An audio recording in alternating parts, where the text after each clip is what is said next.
Unta mga lads, maniud to lunchtime. So, paksiw. Ayan, may paksiw tayo dito mga lads. Sarap na yung ating paksiw. Oh.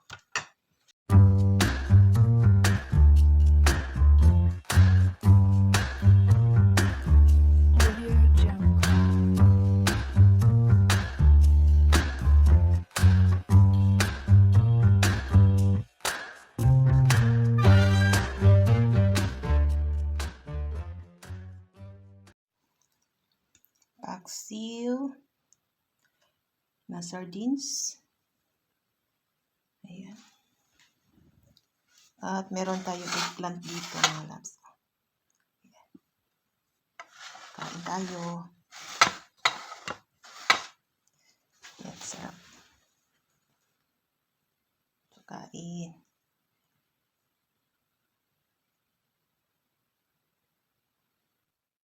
Sa mga unta mga labs. Ako yung lemon water diri sa talong. Mag-pray muna ta. Pray muna tayo.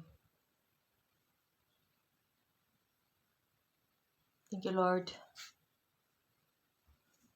Dugay-dugay. Dugay-dugay, wala naka-video. Eh, Tagalog pala. Matagal na hindi, walang upload. Nag-upload na ako. Kaon tayo, kain. Meron niya akong kanong gibutang. No.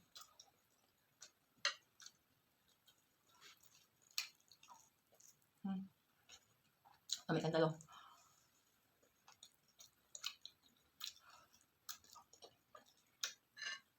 Ito na ito yung ketchup.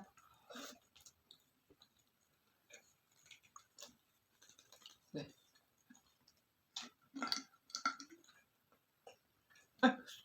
Ang dami nalagay. Dami nalagay ko. Yun o. Dami nalagay. Sarap ng tortang talong.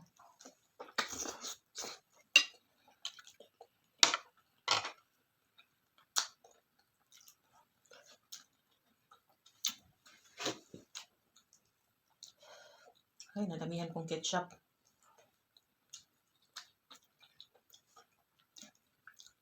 Yan, sarap to oh. Magkano ng kilo nito mga labs? Mahal dito, 5 euro. Mga ano lang. 8 pieces. Harap.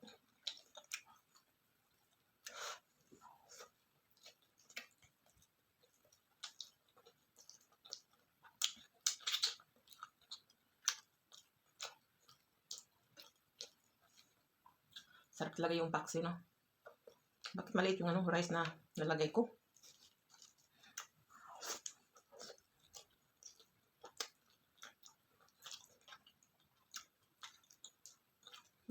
Dami ng ulo nito.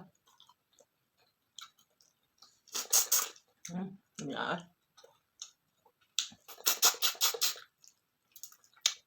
Dami dyan.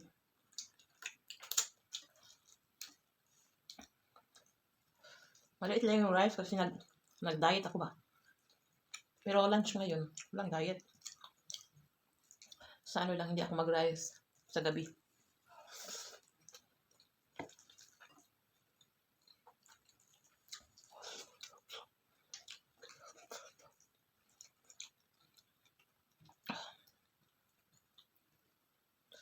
Plato ko hindi flat, hindi makita pala yung inahin ko. Gutom na. Dapat flat yung plato. Kung bakit hindi makita yung nasa plato? Kasi gutom na ba?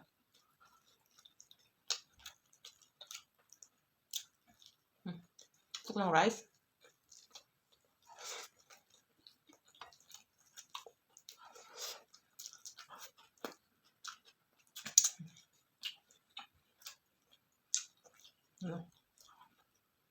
Kuha man ako ng rice, then kuha ko ng flat na plato.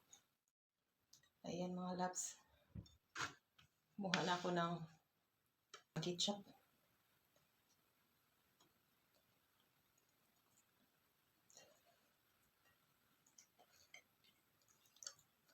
No, sabaw na paksiw. Paksiw. Bikin paksiw. Mangaon. Naging paksiw. Sabaw. Lami dyan.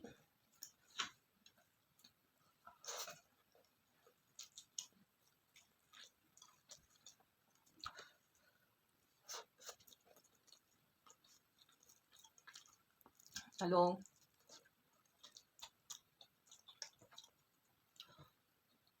Nag-sale ang eggplant. Ano siya? By kilo. Pag by kilo, makamura ka. Pag by pieces, hindi ka makamura pag by pieces.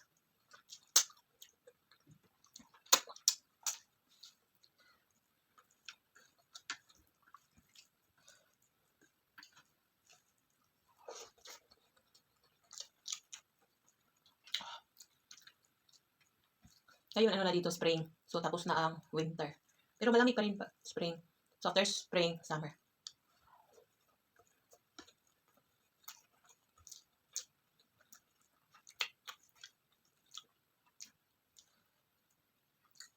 Sarap eh.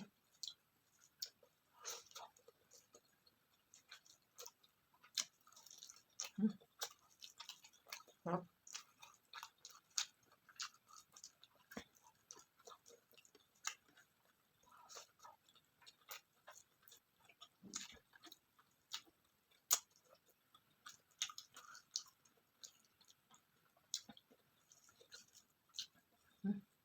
Sarap ang paksiw pag mainit ang kanin.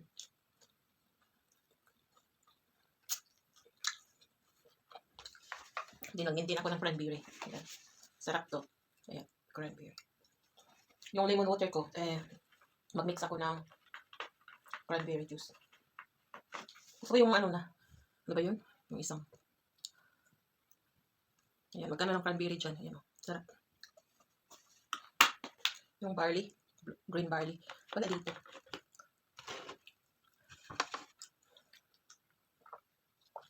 Sarap.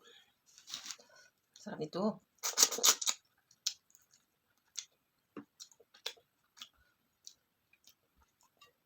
Kain.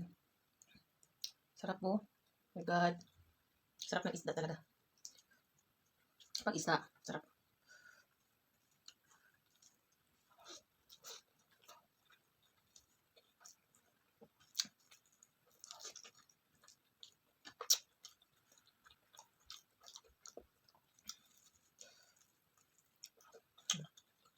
Putol pala to.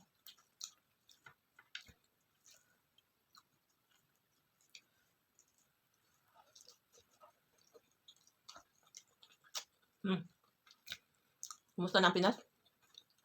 Tumas ng mga bilihin, gasolina. Pero yung sweldo, hindi pa rin tumaas ba?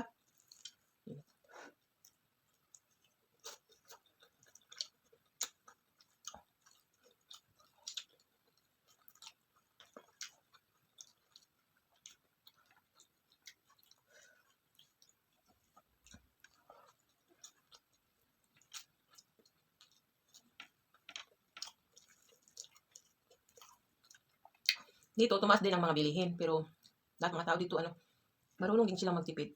Hindi tulad siya na kahit wala ng pera, inom pa rin. Ano pa rin ng, ano ba yun? Maghanda pa rin ng pagkain kung mayroong birthday. Dito, pag wala kang wala kang pera, ayaw nilang maghanda. Yun lang. Iwan ko sa Pinas, kahit walang pera, maghanda pa rin. In times of, kung mayroong gera, tumaas na yung mga bilihin, walang ipon,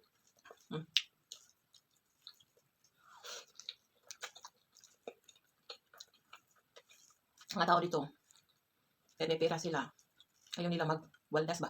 Hindi sila magwaldas.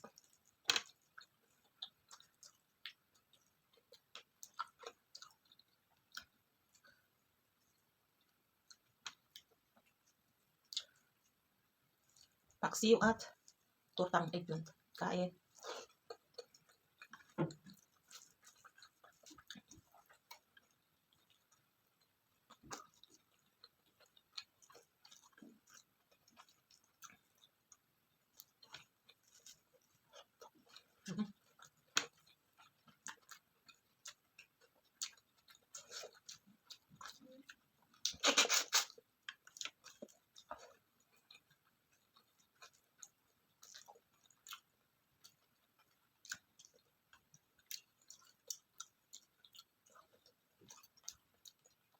Salamat pala sa aking mga subscribers, mga likers, silent viewers, din yung mga commentors, salamat, supporters.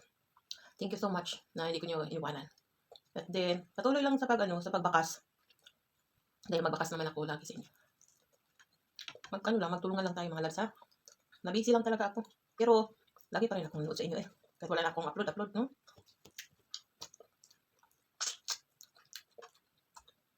Marami kasi akong appointment. Pero thank you Lord na. Di ba wala na akong trabaho ngayon kasi nagkasakit ako. Then, nakakuha na ako ng yung tulong sa government sa January, February. Sa ngayon, March, wala pa.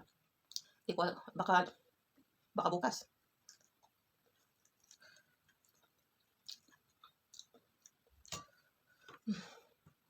Yan ang maganda dito mga loves talagang.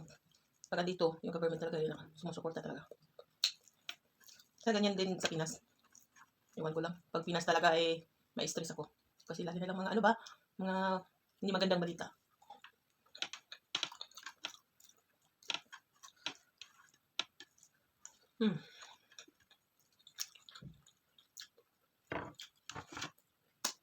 Mainit na ngayon.